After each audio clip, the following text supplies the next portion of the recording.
Seguinos en nuestras redes sociales.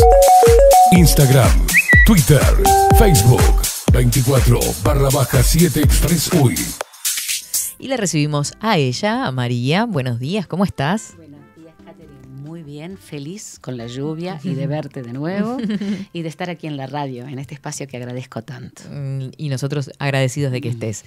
Hoy un día especial, y hablábamos fuera de micrófonos. Hoy es 6 de julio, Sí. y un 6 de julio, pero de 1914, fallecía en realidad, asesinada, Delmira. la escritora Delmira Agustini. La gran Delmira Agustini. Tal cual. Que no es una coincidencia, en realidad no creo en las coincidencias, es una causalidad que hoy estemos hablando de Delmira, que nos haya convocado Delmira Agustini.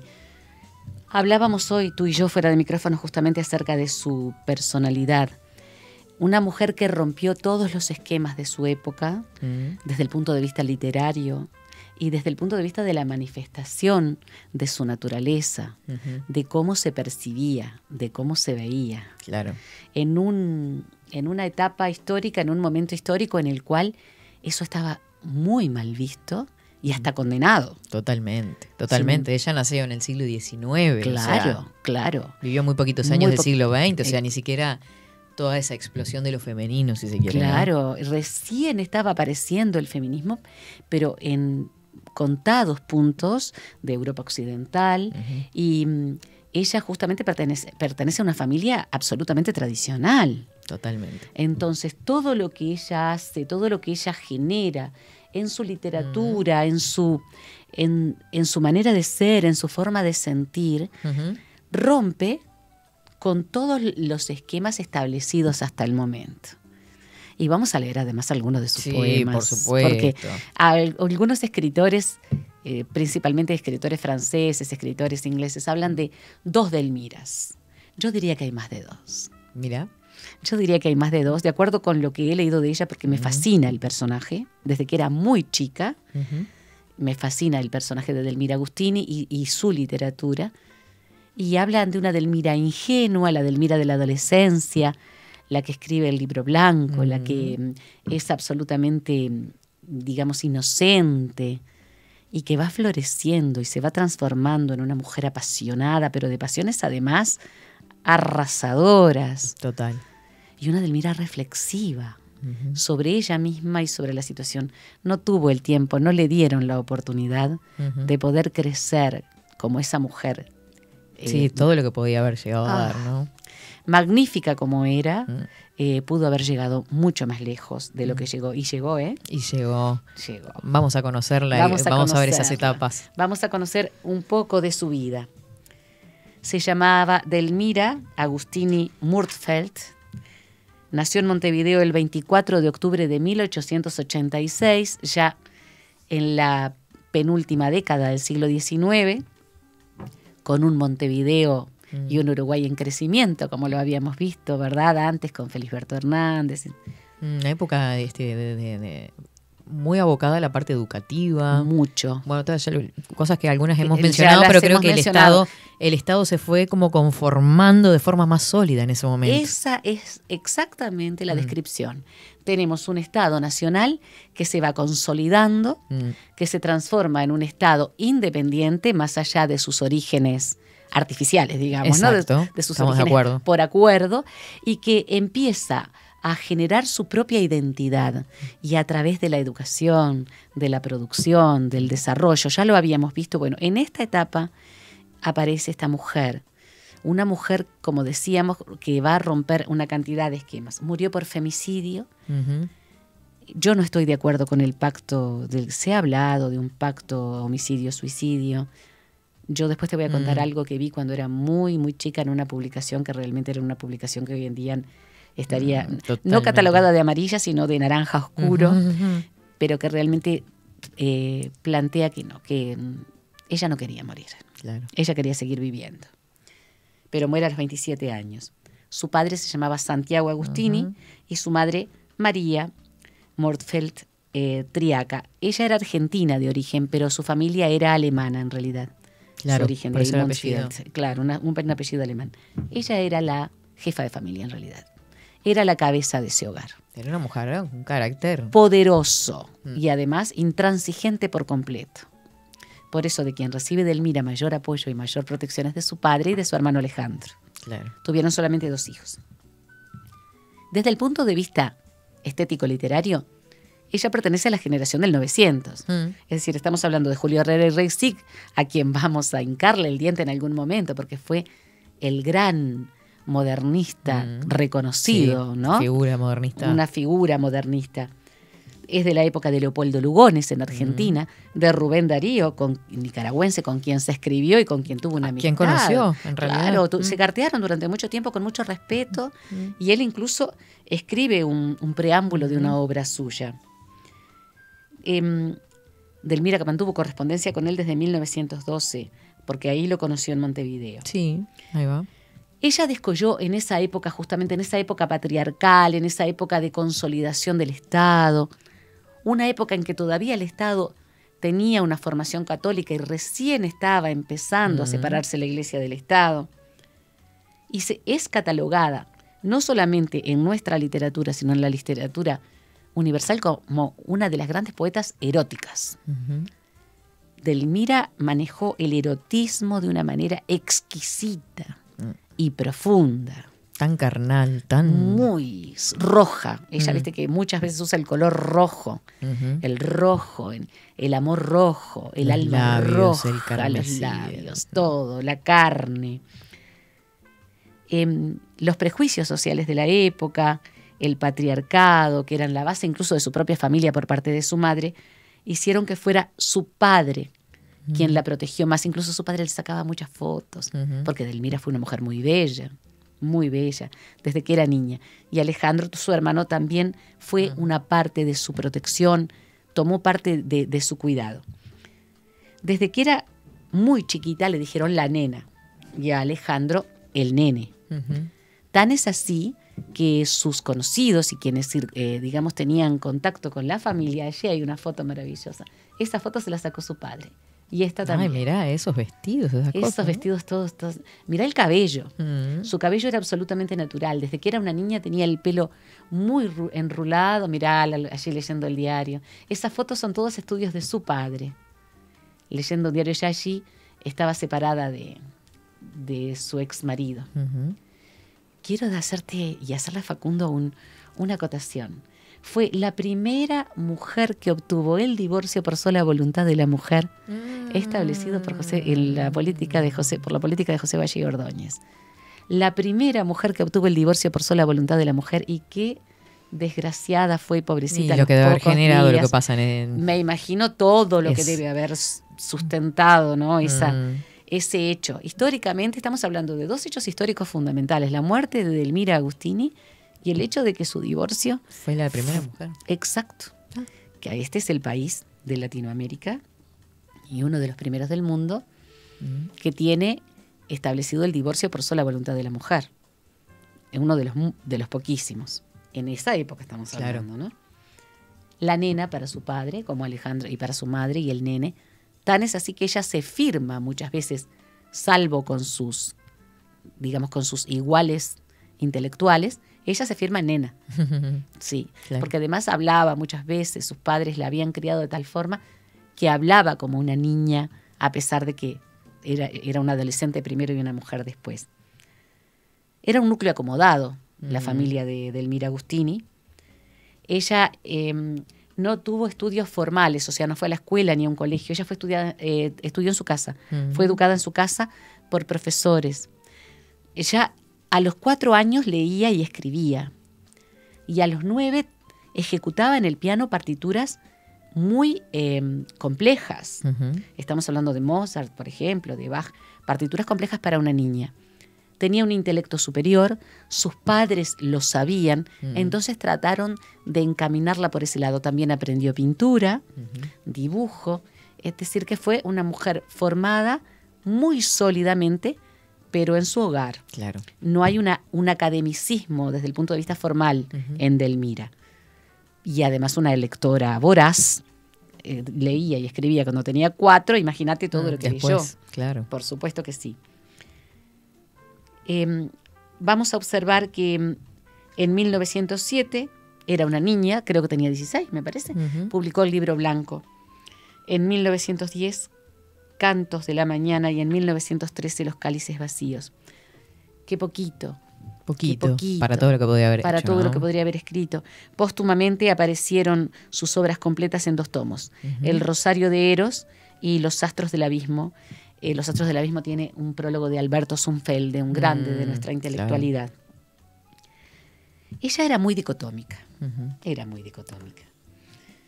Cuando tenía 16 años, después de publicar el libro blanco, había publicado en la revista La Alborada poemas suyos. Y había incluso le habían pedido que participara en Apolo y Rojo Blanco, que eran 2 publicaciones, 2 revistas literarias de la época. Ya ella es una modernista pura, al estilo de Rubén Darío. Claro. Tiene, como todos los poetas iberoamericanos e incluso europeos de habla no hispana, en la época, es la época del grande, de Rubén Darío. Rubén Darío, que fue el gran modernista, en Por realidad supuesto. Representante, ¿no? A Claro. través de el modernismo a través del color azul. Exactamente. Sí, viste, como un poco como el amarillo de Van Gogh. Sí. El modernismo, que es cierto, qué lindo, eso me gustó, no lo conocía. Sí, y hay, bueno, creo que Edelmira, pero estoy segura que Juana de Ibarburu toma la palabra azul en uno de sus poemas, claro, para hacer referencia al modernismo de Rubén Darío. Y uno de los libros de Juana se llama Azul también. Ah, bueno, sí, también. Claro. Sí. Bueno, hay un mira, poema que lo menciona. Qué hermoso como, además, la plástica, porque el modernismo tenía eso, ¿no? Sí. Una enorme carga plástica, y hablo de carga en el mejor sentido de la palabra. Sí. Era como estar mirando un cuadro, como estar escuchando un tema musical, como tocar una textura. Sí. También está lo gustativo en eso. Bueno, la explosión de los sentidos. La explosión de los sentidos. Incluso Delmira tiene un poema que se llama Explosión. Ay, qué hermoso. Explosión. Me encanta ese poema. Es hermosísimo. Ese lo trabajo muchísimo. Sí. Hermosísimo. Entonces está esa dicotomía. La puramente modernista, muy jovencita, además, Delmira Agustini, de esta época. Pero a medida que lee a Rubén Darío y que lee, por ejemplo, prosas profanas, y que empieza a ver el exotismo, el cosmopolitismo, el preciosismo en la descripción y la rima musical, ella empieza a experimentar. Ella experimentó mucho, Delmira experimentó mucho entre su adolescencia y su primera juventud. Experimentó con sus versos, experimentó incluso en prosa y hasta en sus cartas. O sea, en cuanto a las formas literarias, claro, estamos hablando. Principalmente en cuanto a la forma, porque el contenido ya venía variando. Desde lo que observaba, desde aquello que era, digamos, más místico, de lo que era más lírico, pasa a lo que es carnal. Claro. Empieza por la piel y creo que llega hasta el hueso. Sí, que era algo que en realidad ella como que ocultaba un poco y después iba refugiando a través de las letras, ¿no? Claro que sí, claro. Además estamos viendo una época en la cual la mujer no podía tener una vida sexual como ella quería. Llegar a una plenitud en su vida sexual o manifestar su sensualidad, porque todo eso estaba prohibido. O lo que pensaba, ¿no? Claro, porque era vista como una mala mujer. Claro. Entonces canaliza, como muy bien lo decís vos, Catherine, a través de las letras. En 1903, La Alborada, la publicación La Alborada, la invita justamente a colaborar en la sección que se llama La Legión Etérea. Y allí firma con un seudónimo también muy infantil, Juju, un seudónimo francés, Jau, ¿verdad? Juju. No quería que la conocieran. Claro. Delmira Agustini, 18, 19 años, escribiendo estas cosas. Claro. Entonces, por supuesto, ¿no? Nosotros vamos a observar además que en 1907 ya ella publica el libro blanco, que es un libro frágil, lo llamó también, que tiene un prólogo de Manuel Medina de Betancourt, que era un intelectual muy reconocido en este momento, pero además ya empieza a conocerse en esa generación del 900, en Julio Herrera y Reisig, en Roberto de las Carreras, en toda esta gente empieza a conocerse la poesía de esta chiquilina, que empieza rompiendo los parámetros de una manera aproximadamente despaciosa y después es como una cascada, ¿no? Es que, y venimos mencionando todas figuras masculinas dentro del modernismo, claro, ¿no? Juan Zorrilla de San Martín, Carlos Bá Ferreira, Julio Herrera y Reisig, Samuel Blixen, que era el editor además del Semanario Rojo y Blanco en el que ella participaba. Claro. Todos ellos empiezan a conocerla. En la Torre de los Panoramas, en la famosa Torre de los Panoramas, ya ingresan los poemas de Delmira, no ella. Ujú. porque la Torre de los Panoramas era masculina. Masculino totalmente. Por supuesto. Entonces, comienza un noviazgo en esa época aproximadamente con Enrique Job Reyes. Enrique Job Reyes, la madre no aprobaba esta relación, era un hombre muy, muy rico, tenía mucho dinero y se encargaba del negocio de la compra y venta de caballos. Caballos para las carreras, caballos para gente que los tenía en sus estancias. O sea, no eran macarrones para los agricultores. Claro. Eran caballos de raza. Entonces, en este momento, ella empieza ese noviazgo que es puramente, primero emotivo, primero lírico, primero poético, primero de cercanía, pero después empieza una relación con él. Claro. Sucede que, claro, en esta época, si vos tenías una relación con una persona, vos tenías que casarte. Ujú. No había otra forma. Claro. Y ahí empieza esa dicotómica de Elmira. Empieza primero con aquellos poemas que ya la hacen célebre, unos poemas que son absolutamente florecientes, que tienen una pasión interna impresionante. ¿Puedo leerte uno? Ay, por favor. A mí me gustaría que vos después leyeras El Cisne, porque Bueno. para mí es el más hermoso de todos y el más erótico de todos, No, claro. pero quiero escucharlo de tu voz. Bueno. Quiero escucharlo de tu voz. Por ejemplo, acá hay un poema que es un poema muy experimental, es más como una prosa poética que se llama El Raudal.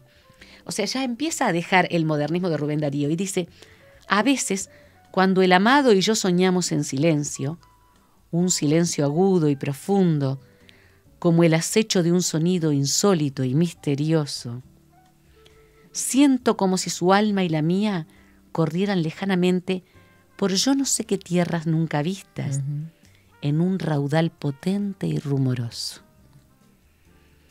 Muy romántico, muy dulce. Totalmente. Estaba de novia, jovencita, muy enamorada de este hombre que después empieza a manifestarse como él era realmente. Claro. Un hombre posesivo, con una mujer muy bella, Ujú. un hombre que tiene además no el apoyo del padre de Edelmira, pero sí el de la madre para casarse con ella. Pero ya Edelmira tenía otro amor en ciernes, un amor que no se sabe si llegó a lograr. En 1910 publica Cantos de la Mañana, que está prologado por Manuel Pérez y Curis, y ya era una poeta célebre para ese entonces. Una poeta muy reconocida no solo en la región, sino fuera. Porque, por ejemplo, Y tenía 20 y poquitos. 20 y poquitos años, la reconoció como una gran poeta Miguel de Unamuno, Rubén Darío, con quien después se conoce. Era además muy reconocida dentro de los poetas franceses, porque algunos españoles tradujeron sus poemas al francés, y estamos hablando de una generación en Francia que empieza a ser pujante, y en los 20 y en los 30 va a Es ser espectacular. ¿Sabés que justo tengo una cita acá de lo que dijo Rubén Darío sobre Delmira? Delmira? Por favor. De todas cuantas mujeres hoy escriben en verso, ninguna ha impresionado mi ánimo como Delmira Agustini, por su alma sin velos y su corazón de flor. A veces rosa por el sonrosado, a veces lirio por lo blanco. Ahí está la dicotomía, ¿no? Exactamente. Y es la primera vez en que en lengua castellana aparece un alma femenina en el orgullo de la verdad de su inocencia y de su amor, a no ser Santa Teresa en su exaltación divina. ¿Te das cuenta? Mm. La compara con Santa Teresa. Mm. Es impresionante, espectacular. que son también unos poemas muy Y fogosos. cómo breve, Más allá. en 3 líneas, llega a la esencia de Delmira, ¿no? Maravilloso. Y además ella lo va a poner como pórtico en los cálices vacíos. Ay, Estas bien. palabras de Rubén Darío, porque claro, no podía dejar que el maestro del modernismo, el creador, No, este día. esas palabras que dice sobre ella, se perdieran. Era imposible. Esto es maravilloso. Recibe en este momento una carta de un reconocido intelectual argentino que se llamaba Manuel Ugarte. Manuel Ugarte, Esa es la persona. exacto. Ese es el amor verdadero de Delmira. Tan es así que cuando ella se casa con Reyes, con Job Reyes, ella le escribe en determinado momento a Manuel Ugarte: yo debí decirle a usted, porque él además fue padrino de su boda, testigo de su casamiento. Yo debí decirle que usted hizo el tormento de mi noche de bodas y de mi absurda luna de miel. Lo que pudo ser a la larga una novela humorística se convirtió en tragedia. Lo que yo sufrí aquella noche y lo que sufro, no podré decírselo nunca. Qué fuerte. Estaba tan enamorada y tenía un apasionamiento tan intenso con Manuel Ugarte que además la visitaba en su casa mientras ella no se casó. ¿Para qué se casó? ¿Para qué se casó? Se casó seguramente porque es muy posible que haya tenido encuentros sexuales con quien fue su marido y la madre, que era quien llevaba en la casa la voz cantante, no podía permitir que una hija suya cayera en deshonra. Claro. Más allá de que escribía las cosas más impresionantes. Sí, pero bueno, a los hechos. Claro, es muy posible que haya sido eso. Hay mucha especulación sobre lo que pasó con Delmira. Pero yo, por ejemplo, una de las cosas en las que no estoy de acuerdo es en el pacto homicidio-suicidio con ella Reyes. Con Reyes estuvo casada 53 días. Exacto. O sea, no llegó a 2 meses. No llegó a 2 meses. Y llegó a la casa con toda su ropa y sus cosas diciendo, las palabras justas fueron, déjame acordarme, cuánto mal gusto o algo por el estilo, cuánta vulgaridad. Cuánta vulgaridad. Creo que el convivir con un hombre que además no tenía sus inquietudes, porque él consideraba una molestia el sentimiento literario. Ahí ya tenés el primer choque. Por supuesto. Entonces, cuánta vulgaridad fue lo que dijo cuando entró. Nadie le preguntó nada en la casa. Se volvió a refugiar en la casa de sus padres. Ella habló con su padre al respecto. Su madre no supo en definitiva qué fue lo que realmente pasó. Pero ella no quiso. Pero era muy dicotómica. Pide el divorcio. El divorcio por la sola voluntad de la mujer, porque su marido no quería de ninguna manera divorciarse. Entonces, vos te preguntas, ¿por qué continuó su relación con Reyes como amante? Después de que estaba divorciada.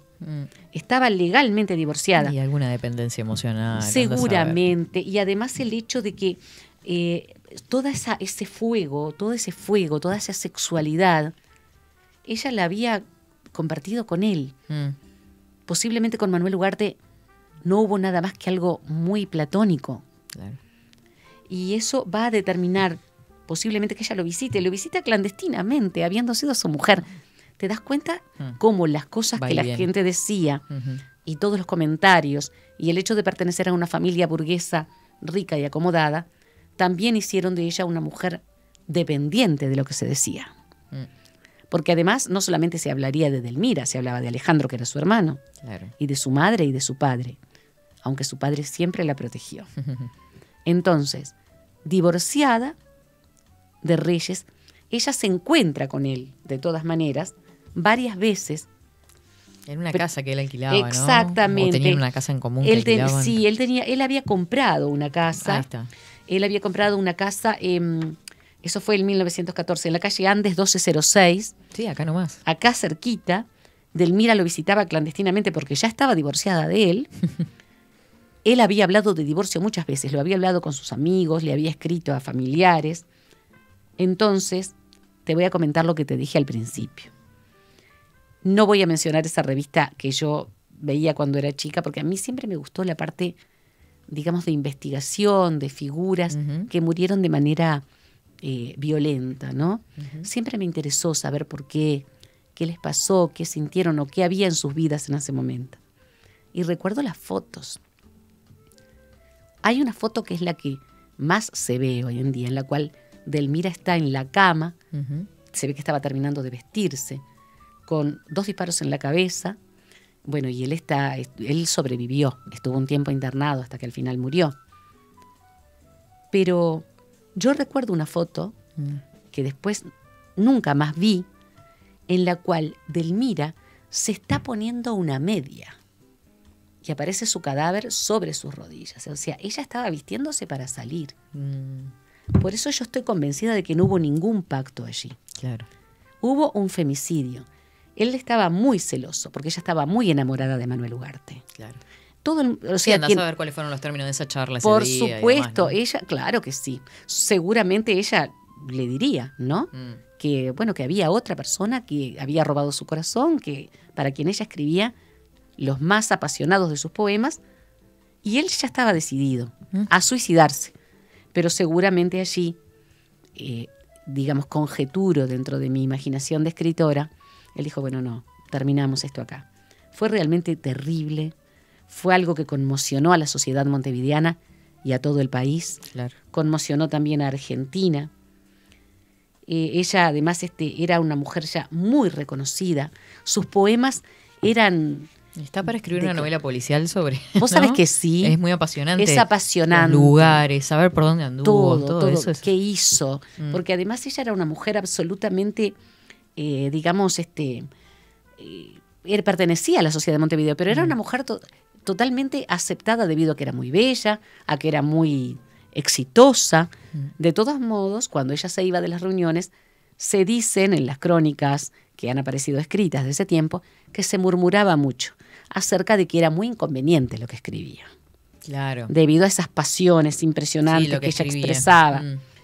Entonces, en aquella fatídica tarde del 6 de julio, hoy hace justamente, ¿cuántos años hace? 109 años. 109 años, de 1914, se encontró con Enrique Job Reyes, estuvieron juntos, mantuvieron relaciones, y cuando ella se vestía, él le disparó desde atrás, porque la bala entró por el occipital.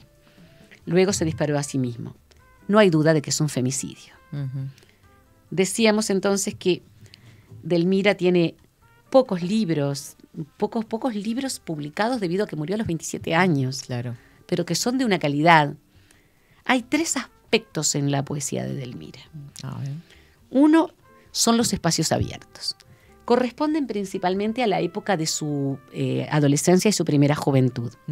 El jardín, el bosque visto y el bosque muchas veces imaginado, el campo, los lugares agrestes. Allí aparece la poesía de Delmira más modernista desde el punto de vista de la estética, claro, y del contenido. Siempre aparece, de todas formas, el contenido de sus sentimientos, de todo lo que ella siente. Todo ese interior, ¿no? Tan rico. Tan rico. ¿Qué vida interior habrá tenido Catherine? Qué lindo debió haber sido hablar con ella. Tiene que haber sido hermoso. Sí. Una conversación con Delmira. Qué lindo para escribir algo así.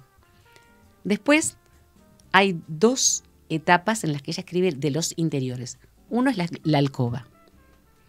Otro es la sala. En la sala se observan los poemas de Delmira que tienen que ver más con digamos, con el interior cercano, con aquello que pertenece al hogar, a lo hogareño, con las horas, con la luz en el interior, con el mobiliario, con las texturas. Pero después aparece la alcoba. En los poemas de alcoba de Delmira está lo más rojo, lo que ella define como rojo, lo apasionado, lo de los labios, la boca, habla mucho de boca sangrante, de sangre, de carne, la pasión en su total esplendor, porque es esplendorosa. Sí. En ningún momento cae en algo que sea un cliché o en algo que tenga que, digamos, que sea de mal gusto. Es exquisita. No, es muy bien escrita. Es exquisita. Es admirada por las mujeres feministas de la actualidad, principalmente en América Latina. Yo me he encontrado con distintas mujeres de Latinoamérica en encuentros de escritores y sienten a Delmira Agustini como muy feminista, como muy parte de ellas en el mejor sentido. En el mejor sentido de la palabra. En el mejor sentido de la palabra, no en el sentido de la actual, agresión, en el sentido de la realización de la mujer como mujer. En el de animarse a sentir y a expresarlo. Eso mismo. Eso es realmente la esencia del feminismo. Claro. Y vivir la vida como uno quiere vivirla. Y comprometerse con aquello que uno quiere comprometerse. Claro. Y encontrar la libertad en la libertad o en la libertad en la pareja, pero con un compromiso genuino generado por la libertad de opción. Eso era lo que en Delmira, por esa razón se casó y por esa razón se divorció. No iba a engañar al hombre con el que se había casado, porque estaba enamorada de otro. Claro. Y tenía todavía sus esperanzas. Te quiero contar una cosa que puede parecer graciosa, antes de que leamos algunos de los poemas de Delmira. Muchos de nuestros oyentes habrán visto la primera novela y creo que la segunda de Betty la Fea. Bueno, hay un momento en el que Betty, cuando inicia una relación muy rara con su jefe, que es el galán, digamos, de la novela, le deja un poema. Y el poema es un poema de Delmira Agustini. Entonces, justamente la opinión de todos es que hay alguien que se llama Delmira Agustini que le escribió al señor. Porque salvo Betty, que estaba muy bien preparada, era, claro, la única intelectual de todos. La única intelectual. Nadie conocía a Delmira Agustini. Claro. Tuvo que aclarar después que Delmira Agustini era una escritora uruguaya, que había una poeta, y además se aclara en ese capítulo que había muerto por femicidio. ¿Cómo encontré esto? Lo encontré porque buscando justamente Delmira Agustini en palabras de otros, en boca de otros poetas, o en voces de otros poetas, o en programas televisivos, aparece ese fragmento, así que lo pueden encontrar. Bárbaro, me encantó. ¿Qué te parece si leemos algo más? Bueno. Porque yo creo que vamos? Yo quisiera leer... Yo quiero que vos leas El Cisne, que para mí es la más... Además, es la más disruptora, porque pongan atención a la voz exquisita de esta mujer que tengo a mi lado. Pongan atención a su voz y escuchen lo que decía, lo que escribía Delmira. Cuando quieras, Catherine. El Cisne. Pupila azul de mi parque, es el sensitivo espejo de un largo claro, muy claro, tan claro que a veces creo que en su cristalina página se imprime mi pensamiento. Flor del aire, flor del agua, alma del lago es un cisne, con dos pupilas humanas, grave y gentil como un príncipe. Alas lirio, remos rosa, pico en fuego, cuello triste, y orgulloso, y la blancura, y la suavidad de un cisne. El ave cándida y grave tiene un maléfico encanto. Clavel vestido de lirio trasciende a llama y a milagro. Sus alas blancas me turban como dos cálidos brazos. Ningunos labios ardieron como un pico en mis manos. Ninguna testa ha caído tan lánguida en mi regazo. Ninguna carne tan viva he padecido o gozado. Vivorean en sus venas filtros 2 veces humanos. Del rubí de la lujuria, su testa está coronada y se va arrastrando el deseo en una cauda rosada. Agua le doy en mis manos y él parece beber fuego y yo parezco ofrecerle todo el vaso de mi cuerpo. Y vive tanto en mis sueños y ahonda tanto en mi carne que a veces pienso si el cisne, con sus 2 algas fugaces, sus raros ojos humanos y el rojo pico quemante, es solo un cisne en mi lago, o es en mi vida un amante. Al margen del lago claro, yo le interrogo en silencio, y el silencio es una rosa sobre su pico de fuego, pero en su carne me habla, y yo en mi carne le entiendo. A veces toda soy alma, y a veces toda soy cuerpo. Hunde el pico en mi regazo, y se queda como muerto. Y en la cristalina página, en el sensitivo espejo del algo que algunas veces refleja mi pensamiento, el cisne asusta de rojo y yo de blanca doy miedo. Terminaste y yo terminé totalmente con la piel de gallina. Es impresionante. No. Las imágenes impactantes de erotismo que tiene y el final... La consecución de metáforas, ¿no? Claro, metáforas tan finas, tan intensas además, y la exquisitez de llegar a expresar algo, digamos, tan natural como algo de un lirismo y de una...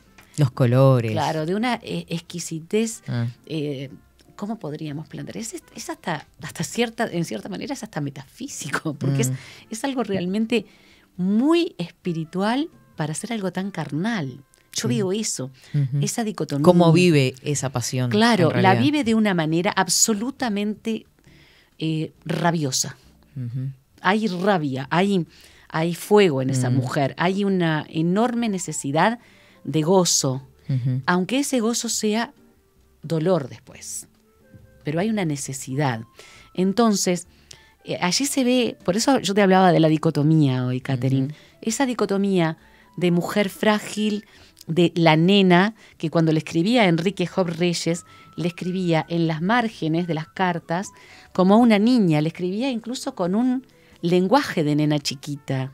Claro. Porque sus padres la habían criado así. Sí, sobreprotegida. Era la nena y era el... Entonces era una mujer de 20 y tantos años y escribía como si fuera hablando como a media lengua. Claro. Bueno, esa dicotomía entre esa niña, esa adolescente que empieza a florecer y la mujer en ese esplendor, en ese raudal, cuando ella escribe el raudal, yo la siento así, como una catarata de sentimientos y de pasiones internas. ¿Puedo leer una? Por supuesto, por favor. El surtidor de oro. Si el cisne es impactante, no se le queda atrás, no se le queda atrás. El surtidor de oro. Vibre, mi musa, el surtidor de oro, la taza roja de tu boca en besos. De las espumas armoniosas surja, vivo, supremo, misterioso, eterno, el amante ideal, el esculpido en prodigiosos de almas y de cuerpos. En prodigios de almas y de cuerpos. Debe ser vivo a fuerza de soñado, que sangre y alma se me va en los sueños. Ha de nacer, a deslumbrar la vida, y ha de ser un Dios nuevo. Las culebras azules de sus venas se nutren de milagro en mi cerebro. Selle, mi musa, el surtidor de oro, la taza rosa de tu boca en besos, el amante ideal, el esculpido de prodigios de almas y de cuerpos, arraigando las uñas extrahumanas en mi carne, solloza en mis ensueños. Yo no quiero más vida que tu vida. Son en ti los supremos elementos. Déjame bajo el cielo de tu alma, en la cálida tierra de tu cuerpo. Selle, mi musa, el surtidor de oro, la taza roja de tu boca en besos. Es espeluznante, además de maravilloso. Sí, es hermoso. Es impresionante.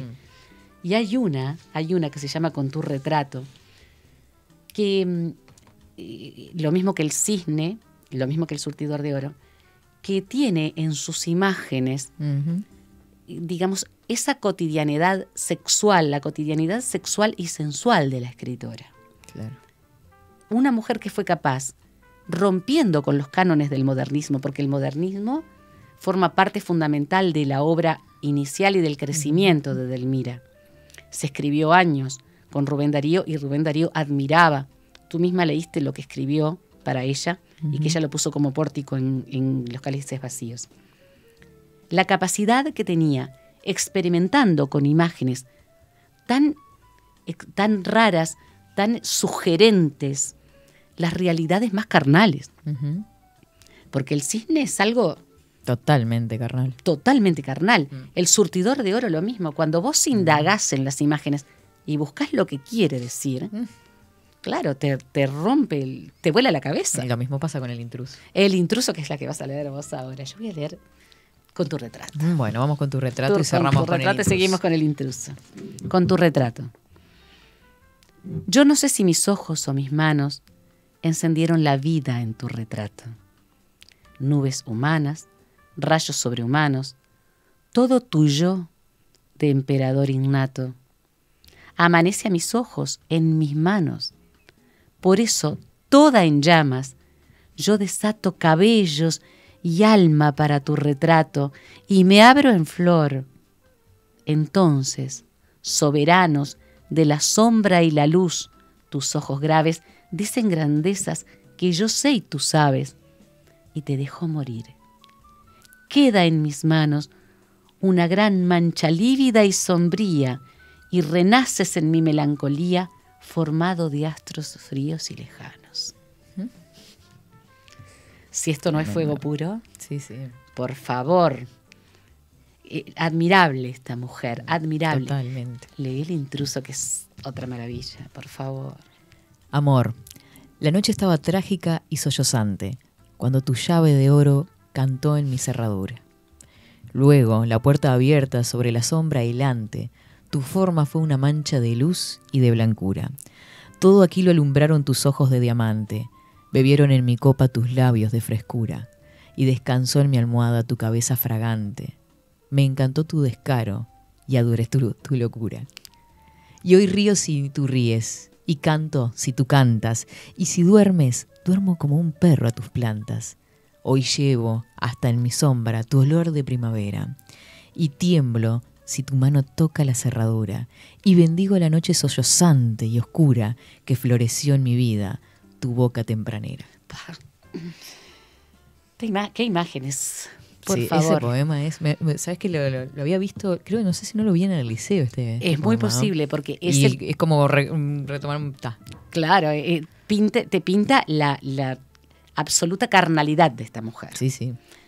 Entonces, si nosotros queremos hacer de sus 27 poquísimos años de vida una especie de retrato, digamos, en pocas palabras de Edelmira, podemos decir que es una de las más grandes escritoras en habla hispana, Ni que hablar. de las más grandes escritoras, una mujer que supo romper las estructuras de porque veamos que vivió a fines del siglo XIX, principios del siglo XX, murió en 1914.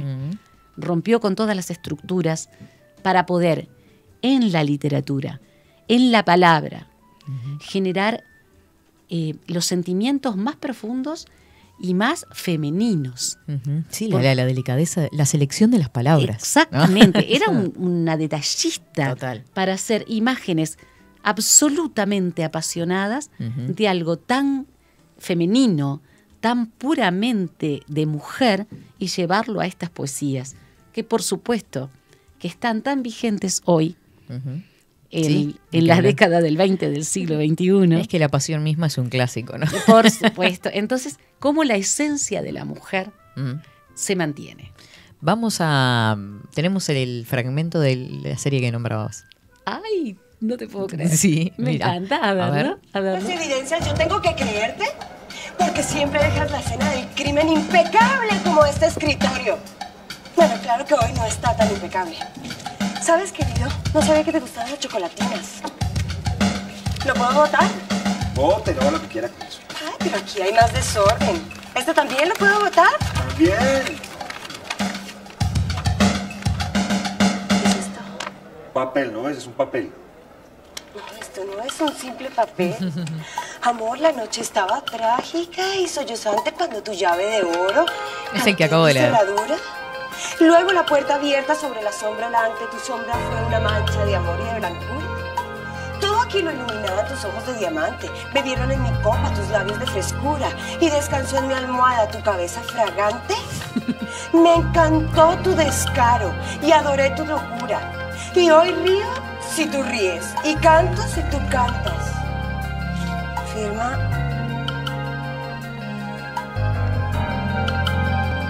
Edelmira Agustini. ¿Y quién es ella? Tú vas a ver quién es Edelmira Chuchu, la conozco, sí. ¿No tienes ni idea quién es la mujer que te escribe este poema? Entonces vinieron aquí así con pasecitos mágicos y apareció aquí en tu escritorio. Qué ignorante. Me encantó. Edelmira Agustini. No ¿Quién tienes es? la menor idea de quién es la mujer que te escribe este poema. Ay, no, es realmente tremendo. Eterna, Edelmira Agustini. Hermoso. Eterna. Muchísimas gracias Facundo. No, un placer. por habernos un placer. traído en un día tan especial, ¿verdad? Un día tan especial. Dice, totalmente erizados. Dice, qué sensibilidad del lenguaje enhebrado como un collar de piedras preciosas. Ay, de un poeta. Salidas de lo profundo de la tierra. Qué maravillosos poemas. Qué Raquel hermoso. que quedó totalmente Qué lindo, Raquel. encantada. Qué lindo escribe. Precioso. Por acá dice, ¿qué decir de Edelmira? Saludamos a Vero, dice, me encanta y recuerdo muy bien uno de sus poemas, dice, con tu retrato, creo que era el título y después vos los leíste, dice, qué lindo volver a recordar justamente el poema que decía, con la calidad de María, qué placer. Qué Bueno, muchísimos lindo. mensajes también, Bueno. algunos cuestionando el tema de hablar de femicidio en esa época. En realidad, en esa época se usaba crimen pasional. Exacto. Pero Está muy bien que... actualmente sería un femicidio. Claro, está estupendo que lo plantee, porque hay una cosa, si tengo un momentito de tiempo, Sí, claro, que claro. puedo aclarar, Ujú. y está muy bien que el oyente o la oyente plantee lo de femicidio en aquella época, porque esa figura, desde el punto de vista legal, no existía. Claro, por eso. Lo hablamos desde el siglo XXI, era crimen pasional. Pero yo aclaro lo que nosotros estudiábamos, claro, yo soy mucho mayor que tú y fui profesora de Facundo. En el Código Penal acerca de los crímenes pasionales existía lo siguiente: cuando la mujer encontraba al hombre en su cama, en la cama que compartían con otra mujer, podía pedir el divorcio por la causa de adulterio. Si lo encontraba en cualquier lugar de su casa o en otro lugar manteniendo relaciones con una mujer, el adulterio no era causa de divorcio. Pero les voy a contar una cosa que es tétrica, y si quieren vayan a las primeras constituciones y a los códigos, que ya no están vigentes, por supuesto, a los antiguos códigos. El hombre que encontraba a su esposa o su compañera teniendo relaciones con otra persona en su cama, podía matarla y salir libre, porque eso era adulterio en lecho matrimonial y era considerado un atenuante. O sea, hay que ver la evolución de las leyes, claro, para darnos cuenta de cómo han cambiado, porque vos date cuenta la diferencia, ¿no? Si él la encontraba, ella podía matarla y quedar libre porque era un atenuante, porque era un homicidio pasional, porque lo justificaba. Pero ella podía pedir el divorcio por adulterio y no podía matarlo, porque si ella lo mataba en un momento en un exabrupto, iba presa. Pero está muy bien la corrección. No era femicidio en esa época, sino que era crimen pasional, y muchas gracias al oyente o la oyente que lo planteó. Dice, para la época esa mujer escribía pornografía, dice, lo digo como un cumplido. Claro. Dice, con razón se alborotaba la gente con sus escritos. Por supuesto. Imagínate los vecinos y los amigos intelectuales. Y por acá también además te escriben grandiosa, dice, qué forma de expresarse. Muchas gracias. Madre de Dios, qué desborde de amor y sensualidad, fuego puro, me emocionó, dice Víctor Manuel. Hermoso. Bueno, saludamos a todos que están ahí. A todos. Totalmente un abrazo extasiados. grande. Hermoso. Solo decir mis disculpas. Y un saludo para ti. Perdón. Para Facundo. Mis disculpas al principio de la columna, que me atacó la dislexia y puse Delmiri Agustina. ¿Qué Le hizo? hice- ¿Qué hizo? Lo corregí, Facu? lo corregí. Pero eso Eso es una... No te preocupes. Se puede borrar. Se puede Sí, borrar, ahora vamos se y te puede agarramos a reescribir. patadas. Lejano, yo todavía escribo con lápiz y goma por razones exactamente. Ay, sí. El otro día Que no se escribí pierda. Girones con G. Cuando me di cuenta ya lo había mandado, Girones. ¿Viste? Bueno, Volvamos al lápiz. al lápiz y a la goma. Muchísimas gracias, No, María. un placer estar absoluto. contigo, con Facundo, aquí en la radio, y un abrazo muy grande a nuestros oyentes. 24/7 Express.